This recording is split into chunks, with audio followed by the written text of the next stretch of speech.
what we've come up with.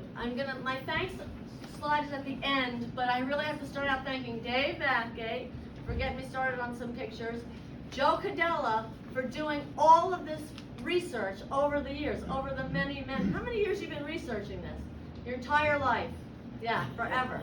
So I got so many photographs, I got so many pieces of information, and I am just reiterating them. I didn't do this research. This is none of this should I get credit for, other than I'm willing to stand up here and show you the pictures and talk about it. If you have questions, ask them. Or if you have a story to interject, ask them or tell them. You guys can come up a little closer. We're scared of you.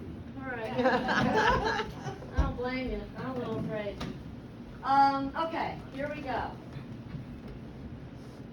So, the story is that there was a man named William H. Bell, and he was in charge of a lot of things. He was an entrepreneur, he was a contractor, did a lot of stuff in Branchville. And he wanted this line to come in. He was he was instrumental. That's really what I have to say. He did it. The Sussex Railroad line had ended in Newton. If I get this wrong, somebody can yell at me. It had ended in Newton. Billy Bell and people between Newton and Branchville wanted this to come all the way to Branchville. I guess and beyond, but it didn't ever get any further than Branchville. So they started building the line. They started laying track from Newton coming this way. Had to get to Lafayette first. Billy Bell encouraged the people in the industry, in the farms, and anybody else, anybody who had a business, to finance and to put in labor. They built it. It wasn't built by the railroad, it's built by the people that lived here. And they got it going from Newton to Branchville. They began laying rail from Newton to Lafayette in '68. And then that first train arrived in Lafayette in 1869. And then by July of '69, so that's pretty quick. Can you imagine them building anything that fast today? It would never happen. So by July '69, we had a train in Branchville. It chugged into the station that was newly opened and beautiful, and that's what they did. Okay. Apparently, the Sussex Railroad didn't want any part of it at the beginning because they were afraid it was a piece of junk that these farmers had just thrown together. But once it had been established as a working, not going to fall over piece of railroad, the railroad company, the Sussex Railroad, bought it from Bell. So he made his money, plus he also had a railroad in town to make money off of all of that stuff. And it impacted the town. There's a lot more business going on in town. They built, I can't quote the numbers, but like 80 new buildings went up in Branchville because of this railroad. Because they needed hotels, I know I said Motel 6, hotels, more houses, more people lived here. A lot of things happened after 1869 because the railroad was in town. So they built all this stuff. It was a huge milk train. That's really the basis of this. The farms and the local agriculture use this train for their produce and stuff to go through. Plus it was tourism, because now the trains could come up from the city. People could get off the train and then get on a horse and wagon and go up to the country lakes and the hotels up there. Before that, they'd have to get a wagon all the way from Newark, and that was too much of a haul. So this is such a cool map. It's from September 18th, 1888. That's the date. It's the train yard. Let me see if I can point to some stuff. This is what is now Broad Street. This is Wantage Avenue. The train crosses in Broad.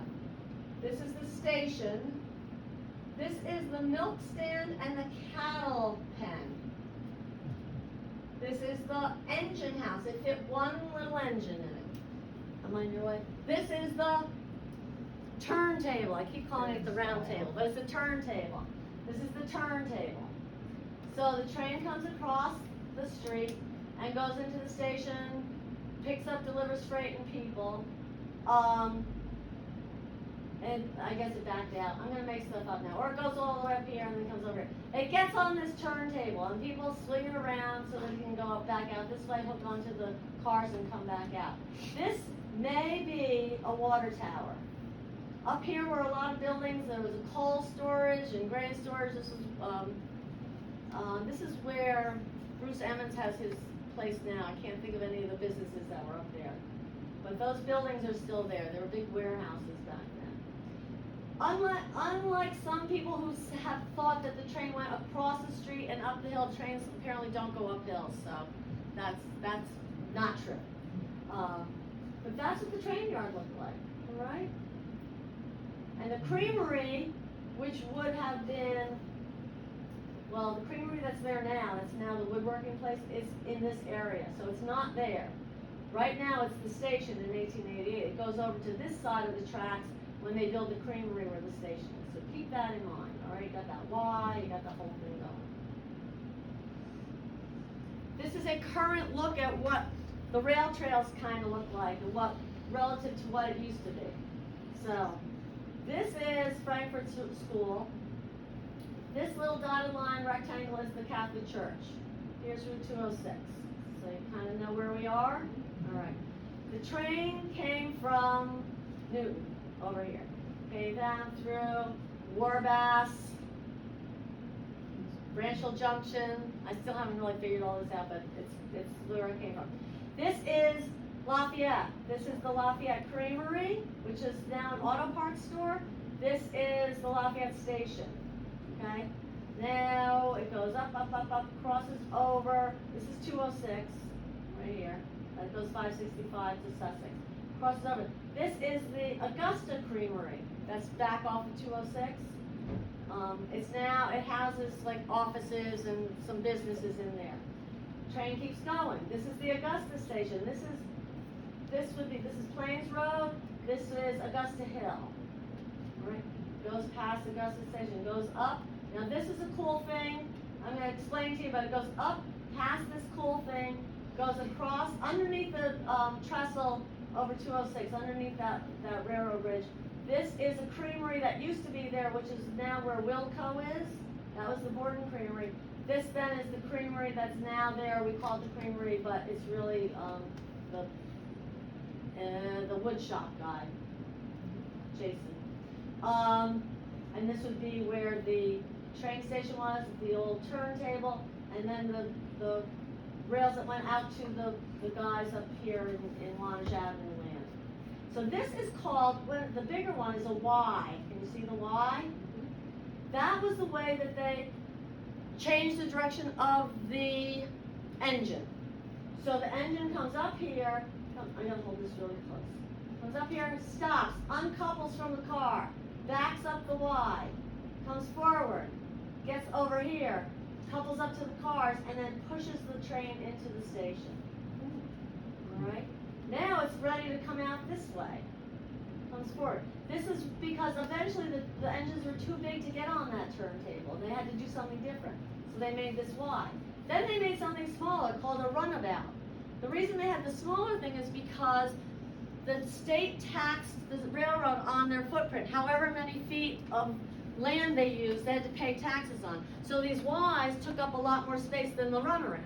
So they got rid of the Ys and just made the runaround, which pretty much did the same thing, but the engines, I guess, were more capable of going on that little piece. I'm going to tell you in a little bit about the fact that the station was large, but then they cut that back for the same reason. It was the taxes were too much on the station when it was a big station, so they chopped a part of it off. So that's that. All right, the station. It's like our icon. It doesn't exist. It hasn't existed for a long time, but it's still Branchville. So that's what's going on with the station. It was built in 1869, a standard design for the time, 1.5 stories. Half of it was, or probably more than half of it was freight, because there weren't that many people. A lot of freight, a little people. Originally a red paint with a green trim. Then in 1940s, they painted it green with a red trim. They wanted to really mix it up. And then it faded, and for the 175th anniversary, I don't know if that was a sesquicentennial. That wasn't. That was a different thing. I don't know. The townspeople repainted it. Boy Scouts had to go scrape the paint off of it. It was a town adventure. The station was moved across the tracks in 1939, 70 years after it was built, because the creamery was being built where the station was. So they they picked up the station and carried it across the tracks and plopped it back down. The station was taken out of service in '66, almost 100 years. What was it? 98 years? 97 years? I can't do that now. Still is a symbol of Branchville. This is an early station picture. So, there's no creamery here, because this is where the creamery would have sat. The tracks come up and go out to Wantage Avenue. This is a track to the turntable, which is right there. All right?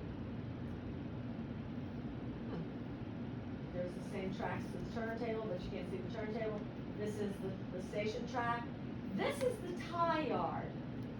The local farmers, or whoever had land, cut down their trees, cut them into railroad tie sized pieces and brought them in on their wagons from Walpack. And they sold them to the railroad company, who bought them because they always needed more railroad ties. So they just stacked them up there, or it looks like they just kind of threw them. The other thing I find really cool about this picture is that the name of this place that we all think of as the Roy Company, at that time was the Rowe Company in this picture. Okay? It's the Rows. And then there's some cool old pictures here, old houses up here. As we keep talking about, there are very few trees around because they cut them up and put them in the railroad, I guess. They just cut them up all the time. So, this is an extended station. It's much bigger. Like it's this much bigger. And then it got cut off about here, would you say? Does that seem right? Right. This is the men's and the women's room. 2 doors, no waiting. This is the privy. So that's a pretty cool picture too. It's a little dark, but it's the only one we got, so we're happy with it. This was my opening picture on the opening page. This banner is commemorating welcoming back the troops from World War I. And there was a specific person involved with this one, and it was Dora Iliff. She was in the Navy.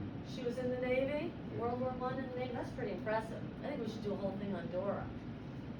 So this is the banner for that.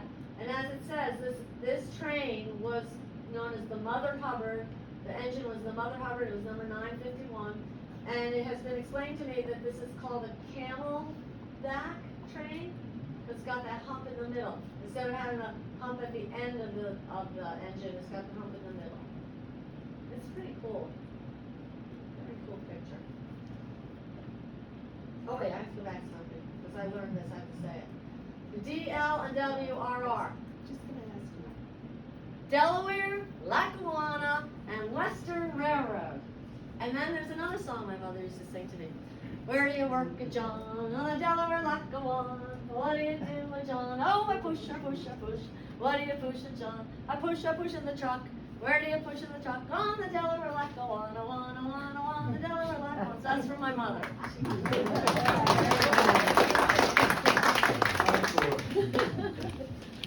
So this is an 1870s photo, which is super cool. That engine is the old Sussex, number 6. And the guy driving the train is Uncle Joe Quackenbush. I don't know whose uncle he was, but he's somebody's uncle. And he had, as did the engineers at the time, when they ran the same engine all the time, it was their engine. And so they had their signature whistle, their steam whistle, and he had a 3-chime whistle. And so when that whistle blew, everybody knew it was Uncle Joe in the old Sussex 6. So. And then this is another engine, the John I. Blair. That guy was a president of the railroad at some point. So he named an engine after himself. About 1895. Now this guy with the lantern, right here, that's conductor Benjamin Knox. His son, I say he's tall, but he's really standing on a step there. In the white outfit, he's got bib overalls on. He was working at the station also. Now, we still have a Knox member of this family who's a member of our society. So this has been around a long time. I like this. 1895. Great looking train. So we had a 57-foot turntable. This is a 1936 picture. It's got to be the same turntable that got put in 1689, no, 1869. Somewhere around there. And the cool thing about this is it's got these poles that you can see. That's what the guys used to push to turn the engine. Now, Bill Backgate told me a good story. This is a good place to bring it in. That young men, the kids though, they're probably cutting school or getting away with something. They'd come over to turn the engine, but they'd also have to dig snow out of here if there was snow in there. Does he have a story to tell? No? Okay. I thought Dave was gonna say something. No? All right. 'Cause I need stories. So that's the turntable. And then there's a picture of it being turned. So the guys are pushing on it. This guy's leaning on that wooden pole right there. And so I have a this- question. Yes. So it's always done manually, no horses? Here, I think here it was done manually because it was small. It's a crank and they just Oh, back and forth. I see. Because it was small. And it's so well balanced. Yeah, The well, turntable, even so- small, I'm looking at the size of it. Yeah, you gotta be happy. You're right. Turntables are so well balanced that it's like nothing. They could probably push it quite. Okay. If they needed to, I know. crank it. I didn't even think of that. That didn't even occur to me. I'm like, oh yeah, they're pushing this. Who cares? Just get it turned around. But yeah, we saw the turntable at Port Jervis in action. What made that go around? Did it have a smaller engine car? A motor. Okay. So, because that's gigantic. That's gigantic. Anyway, they're moving it. Part of that, Debbie, is stone is mounted in front of the firehouse. The stone that it's okay. Part of the turntable. Oh, is When that they- stone? When they built the firehouse, they took part of the stone out of the turntable, mounted it upright. Like this stuff right down here. Yeah, and there's a plaque on it, and it has a lot of information about the railroad, so they did save that, they saved part of it. That's cool. I know that plaque is there in the entrance of the firehouse, but I didn't realize it was a turntable. That's cool. Dad said when they got down that pit with his buddies to dig it out, there was also rain besides the snow. So they get down there and they'd be yelled at all the time because their feet were slipping on the ice below the snow. Oh. He had some of those nasty old bastards. They didn't care. They would just. They just push the kids down there and yell at them? Yeah, yell at them. Those grown-ups, those old-fashioned grown-ups, they're just mean. Okay, where are we here? Okay, this is Broad Street in the 1920s. This is Broad Street going up to the center of town. I think there's probably the pharmacy. No, it's not the pharmacy now. Herzenberg's right up there. Anyway, this is the tracks that go across, and over here, here's the Privy, the men's and the women's, and the track. I can't read that. That's Rowan Company, but I can't read it. And there's the railroad crossing cross box. There's the conductor. Part of that's hanging in the room next door. I'm going to show you which one it is. It's the Mill Street one. I've been informed by the guy that picked it out of the woods. Oh, that's good. See? There it is. That's what Bill's talking about. One of those is hanging in our museum. This is Mill Street going down to, I don't even know how to say that. Down to where Tanis's barn was, down at the beginning of 206. Down towards the Catholic Church. This is where Mill Street comes out and meets up with Broad Street now and goes out to 206. Frankfurt School's down this way, okay? And this is the train, trestle over the brook, and those are the cement stanchions, which you can still see today. They're still standing there in the brook. So, that's a good old Mill Street thing. This is a photograph taken, and apparently many photographs were taken of sites where there had been an accident of some sort. So at different crossings, at different places, the railroad guys that were investigating the crash or the problem took photographs, because photographs are generally not taken. So this is a D, L, and W cleanup, and this is the crane that sits on a railroad car, so they bring this to wherever there is a derailment, and then the crane picks up, there's the car that fell off the rails, kind of like the one down here, but, and they're picking it up with the crane and putting it back on the tracks. So this is the Branchville station. Is this Branchville right here? Oh, there's the turntable. So, so yeah, and then all these people in town came to watch because it's a big deal.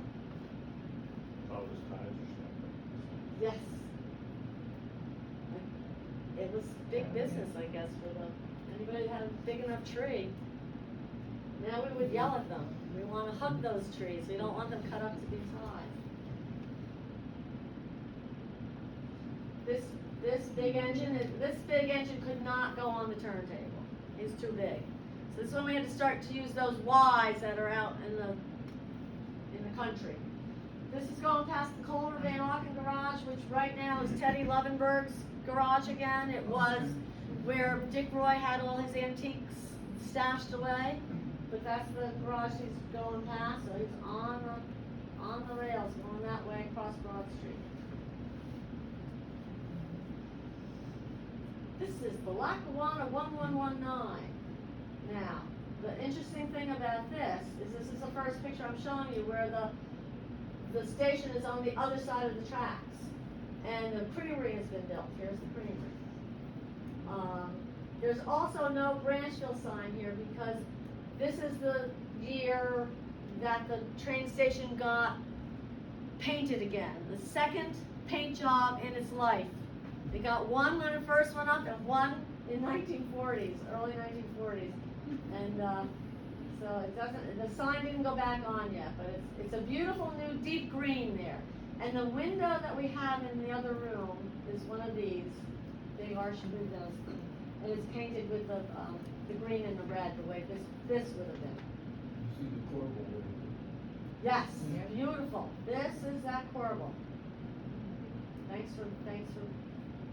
Oh, and this, let me show you this. I'm going to talk about it. It's a tea box. There's a phone in it, but it comes up in another slide, so I don't want to repeat myself. And then you'll say, she's so boring. She says the same stuff over and over. This is a cool picture. I even looked up these Woody station wagons, and this could have been a 1947 Woody's jitney, and this is what they brought passengers to the train to go home or away from the train. They took them up to let's just say it was Culvermere, somewhere Culvermere. like that, yeah. That was Glenn Lance that had the Glenn Lance. Oh, this is, okay. okay. Yeah. This is a Lance taxi. Yeah. And my father used to drive part-time for him when he was 16. Can you imagine that in these days, giving a 16-year-old the keys and driving all these people? But that would be before a little before 1940s. Okay. That Branchville back. Branchville's back on the side. I also hear that possibly one of these girls is Lorraine Feeser. Somebody said that. I'm going to go with it. So, I love that shot. I think it's great. And you'll notice these trains aren't very big. There aren't a lot of cars on them. 1 or 2 passenger cars, and then the freight cars as needed. That's all there ever was.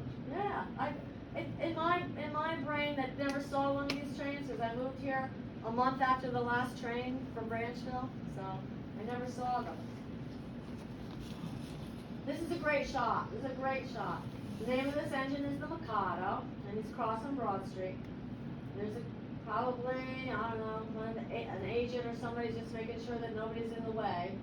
But the buildings back here are the interesting part. This building right here is GLF, which then turned into Agway, which then turned into Montague Tool. All right? This is the Campbell barn. All right? The Campbell farm was all of this stuff. But this is the barn from the Campbell farm. The little shed from the Campbell farm. This little house right here is the Campbell house. The little house that eventually suffered a terrible tragedy and that there was an accident and a propane tank set it on fire and it burned away, but that's where that house is. And then this house is the Garris house, which is now that moss green color on Broad Street. So this is a great shot of what was there. I love this picture. It's out of line in my timeline because it's already, I jumped up to 1965 and I'm going to go back a little bit, but it's such a good picture to show you a couple things. And the best thing it shows you is this fire barrel, which is a wooden crate, and there's a barrel of water in there. And think about how much water could be held in that barrel compared to what it would be needed if that station caught on fire. So, as Joe said to me, I think they gave them a ladle and they just sprinkled the water on it. But I just love that shot. And that's that, you know, the freight platform and a couple of, I think that looks like maybe 2 passenger cars. So, just love that. And out here is Broad Street and those buildings. Okay, back to July 1959. There's the fire barrel here. There's somebody waiting on the platform here. And some 1950s cars. You guys that are good with cars might know what they are. Another great shot of the Corvette. This is the sad thing. Dave Bathgate said he saw it. He saw it out there in the snow, and he thought, I should take that. But then he thought, maybe I'll get in trouble. And then when it went back, it was gone. So somebody else took it. Because if Dave had it, we have it on display. This is, I had a question about this. This is a Sunday diesel pulling passenger cars. Anybody? Does that sound reasonable? Yeah, very well. And that's after the Erie Lackawanna merger. Oh, yes, because, good eyes, that sign there, that diamond with a circle in it, and it had an Erie Lackawanna symbol in it, which I can't draw on the board for you right now, but I would if I was in my old classroom. It's an E, but the L part of the E, the side and the bottom part, are solid, and then the 2 other parts of the E are separate, so it gives you that symbol. It's cool. Somebody did a good job with their graphic design. This is cool because it's got that super tall smokestack. Look how big that is. Right? Is that in the creamery? Yep, that's on the creamery. Who knew they needed to smoke in the creamery, but they did. Probably for the pasteurization, because heat and steam yeah. and That makes sense. This is as the green was fading to blue. And the roof is kind of falling apart, but they still got the fire barrel. This thing, I'm gonna tell you about this thing too. I'm gonna tell you now, even though it's gonna come up later. I just won't say it later, I'll say it now. This is an order box, and correct me if I get this wrong. Before the agent left and he knew what freight had to be put on the freight cars that were gonna be there in the morning, the agent would put the orders for the loading guys, the loading dock, in that box. So then when the loading guys came in, the agent didn't have to be there. They could open up their order box and read what they were supposed to do and put it on the train. So, a little trivia, but it's kind of cool. Yeah. This is just a local crew on the train from 1963. I don't know, none of these names are familiar to me, but they were on the back of the picture, so I put them up there. Chubby Grogan is this guy. Bill Marsh is this guy. Barney Grogan is this guy's son. We don't know who the depot agent is, and that's Ernie Blanchman, the brakeman. And they're on the Lackawanna.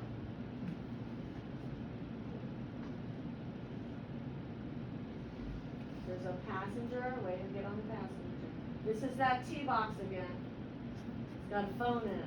I'm getting close to telling you the secret. Oh, I like this. This is a good picture. Okay, this is now the distillery. So you know where you are. But it's Decker and Simmons, coal and oil. Did they do lumber? yeah. Okay. In the big building, the high highest building. This one or this one? Yeah, they used to call it Beehive, Ah. when it was a hotel. The tallest one was the hotel? Yes. Ah. Yeah. Here? Here's your 55 Chevy. There is a picture of the hotel with the bridge going over to the creamery, so the people, the old creamery, so the tourists could see how the creamery is. You've shown me that picture. We're gonna have to do another show. We're gonna have to look at this. So anyway, this train, this engine is gonna come across on these tracks. But the engine has uncoupled and left the cars on the Montague Tool tracks. You know, there's a train car next to Montague Tool? Tom Meyer put those tracks back in place as an homage to this situation. And then, of course, he likes the train, so he put a car on it too. But that was a place to leave the cars while you could come up and get your next stop. I don't know, did this train come all the way up, or did it go back this way? Or these are diesels that could go back and forth? Came right up here? Yes, the barn is gone, no barn here. Alright. Didn't you guys tell me, didn't your father have horses in that barn? Walt Thomas had horses in this barn. That's not there anymore. Another shot of the Mill Street crossing, this time with an actual train in it, and it's coming from, facing the other direction. Those are those stanchions again. They're coming down this way. This goes past, like, Wes and Nikki Shelton live over here. And I saw this, I'm like, I'm gonna blow that up. So there they are. I figure it's a brother and sister. She's got on her white anklets and her little dress. And he's climbing on there. They're pretty close to the tracks. But we're gonna go back so you can see how close they are to that big train. That's a big train. It's gonna go right past them. In this day and age, you would never let your kid go down to that train track. That's what Penny's on the track. They probably did. And this is the bridge behind Hoos and Fletcher's. Goes over the Culver Creek before it merges with Dry Brook, before it comes back through Mill Street. And here's the creamery again, here's the station again, there's Broad Street right running that way. Okay, here's a question, guys. Is there two sets of tracks? What's this? What is it? It's a siding, I'll show you today. The siding? Loading bags of feed and stuff for Dr. and Simmons. And they used to have a coal, the coal for, came in that way, and I think there was a ramp there that's actually, the coal, cars went up, and then, so the coal can come up. Oh, yes. I remember the coal bins. They weren't being filled by the time I got to town, but we would go play in them anyway. Oh, so it's the same kind of thing. Siding, we're gonna have to put that in. It's the same kind of thing that happened up by Montague Tool. Right, same deal. Oh, you guys, does this bring back memories of you guys running around on these tracks getting in trouble? Lynn? Yes. Yes. Out smoking on the railroad tracks. Okay, let's go. Just recently, Wasn't a lot of this stuff destroyed from the 1955 flood? Yes, but they rebuilt it. And then they rebuilt it because they ran the train, that happened in 55, and these trains still ran in this, up until 66, so they rebuilt it. But it did get messed up. What are you gonna say, Bill? just recently, Tom Meyer was thinking, he already had the approval years ago of the zoning and planning to put another railroad car there to live in. And since we didn't have sewers in town water would have been very advantageous to do so. But he just recently changed his mind and bought a house still. He was gonna do that. Wow, that would have been interesting. That's like trailer life, but in a railroad car. All right, we're chugging to a stop. I went way back. The Sussex Railroad sails to the DL&W in 1881, and then that merged with the Erie in 1960. So for a long time, it was the DL&W. Then it became the Erie Lackawanna. But by the 1960s, the branch was in trouble. They were in trouble. They'd already had too many financial issues. The flood, thank you, Dave Thomas, the flood caused a lot of problems for them because they had to rebuild so much of the track. All the track that went underneath 206 was wiped out. It was just a mess down there. Except the 206 bridge too. The 206 bridge was a wreck, so it cost the railroad, it cost everybody a lot of money, but the railroad lost money because of that flood. Also, the creamery's closed. They just closed. I don't know who was making milk, but that wasn't happening up here. So the creameries are closed. Branchville 62, Augusta 64. Now you don't need the freight trains anymore. There's no reason to bring those trains up here. Unfortunately, for the people that loved having the trains up here. Local shippers, I think Dick Roy was trying to keep the train going. Did I read somewhere that Dick Roy tried to buy it? You know, Dick Roy tried to buy the train? Yeah, he tried to. Roy people.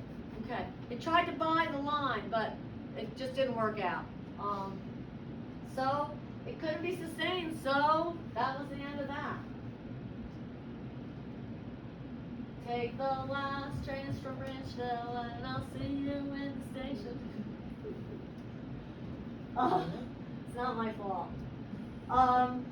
So there were 3 last trains. There was the last Saturday train, which is this big, this is a New Jersey Herald article. So the big engine, the big engine that could. Pulled a couple of coaches and a dining car. It was especially, what do you call it, chartered.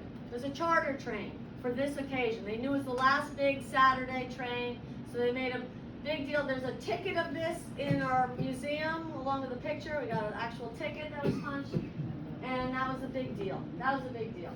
The next day was the passenger train, the last passenger train on Sunday the 10th, and then a couple days after that, like Monday, Tuesday, Wednesday the 13th, that was an engine came up and pulled all the last of the freight cars. Anything that was left behind, they hooked it up and took it off the property.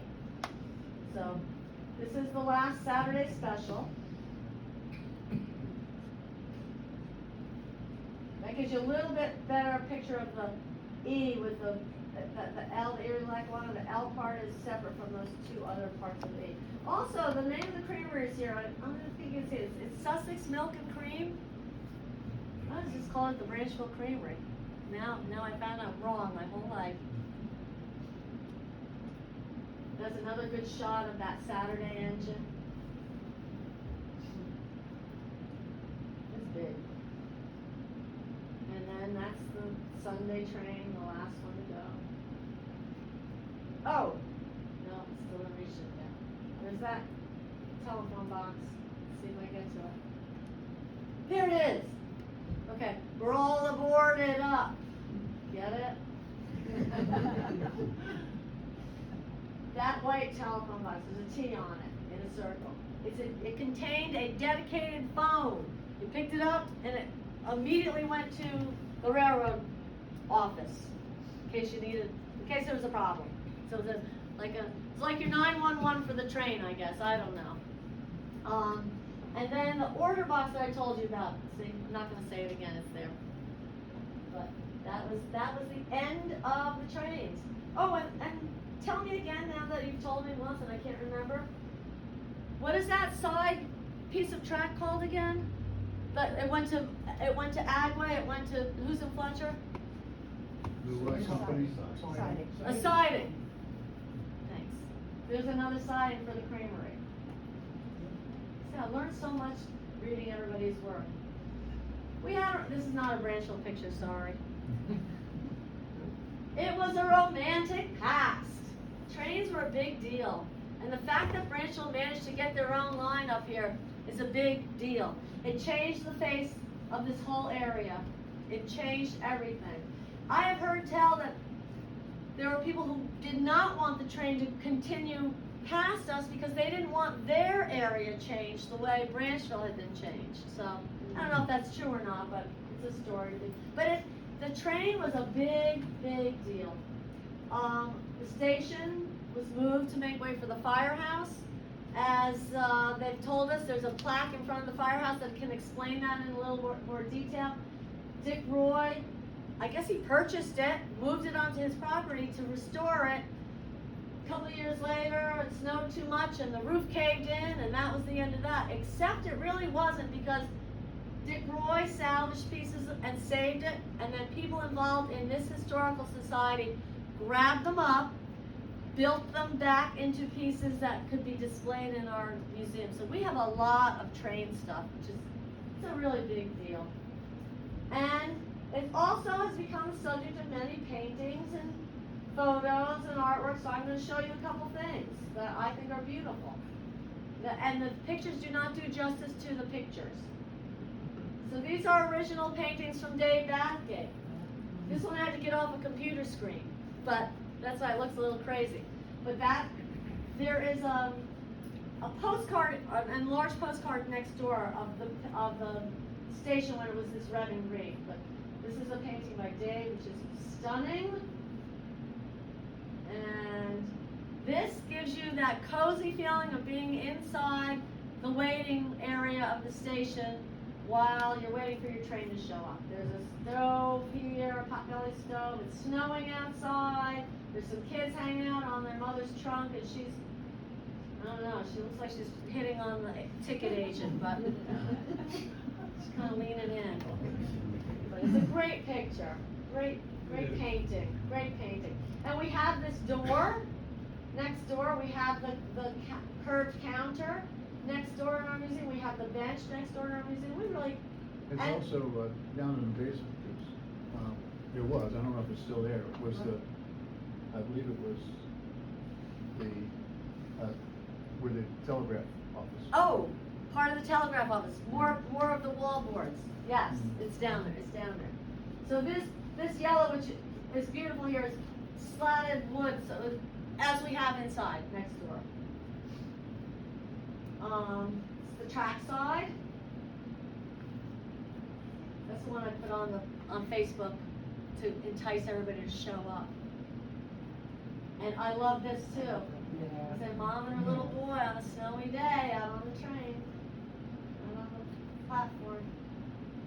And back then you could get on the train and go to Hoboken in New York City. Wow. No traffic. Wow. Amazing. And then a picture of some guys had to go out and shovel off the train track before it could go anywhere.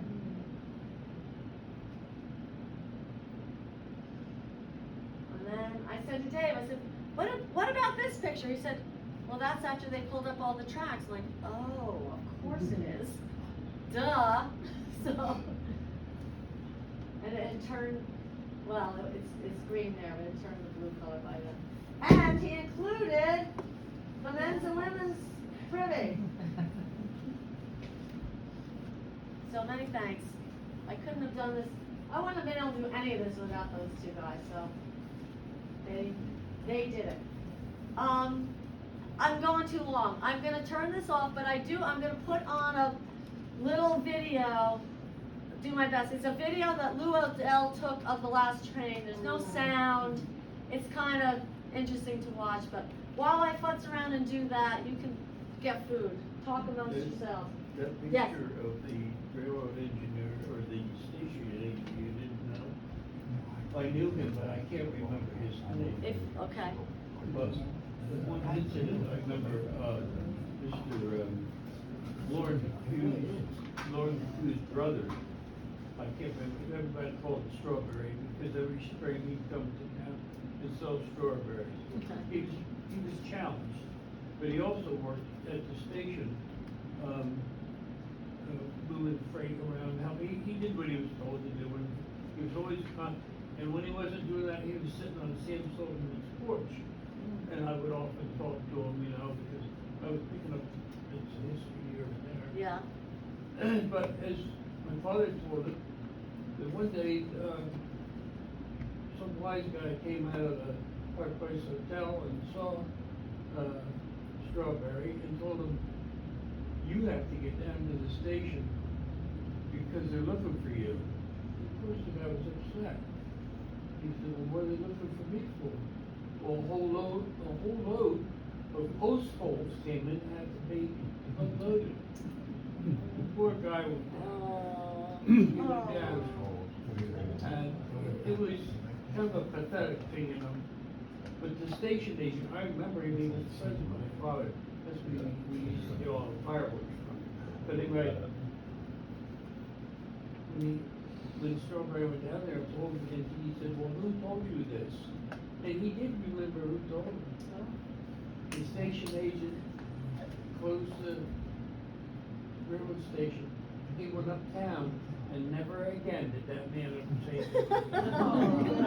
Good, good, very good. That's good. And another thing too, like, you showed that picture of Flossie with the dumpster standing Yep, there. yep. And that house, on the left-hand side.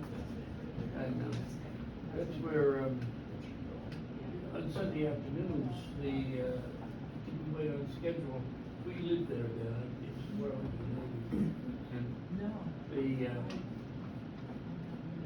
the engine would sit there belching and on it, close, you know, keep on schedule. And, quite often, the hobos would come down.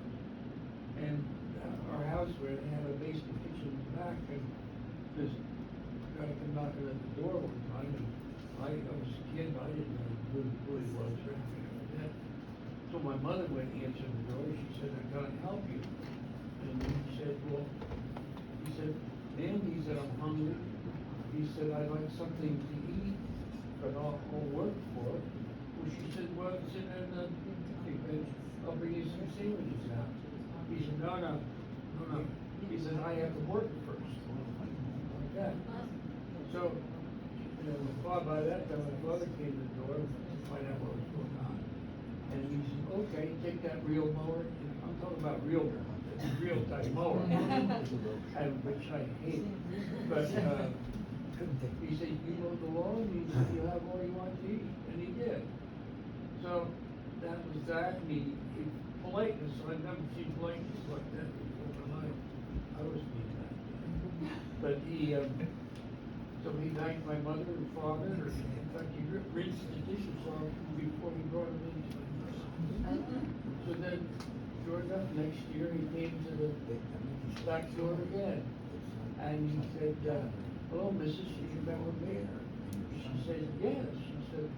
He said, well, I need something, he said, but I need a file. I said, what does he need a file for? She said, you know, he said, a file? Yes, a file.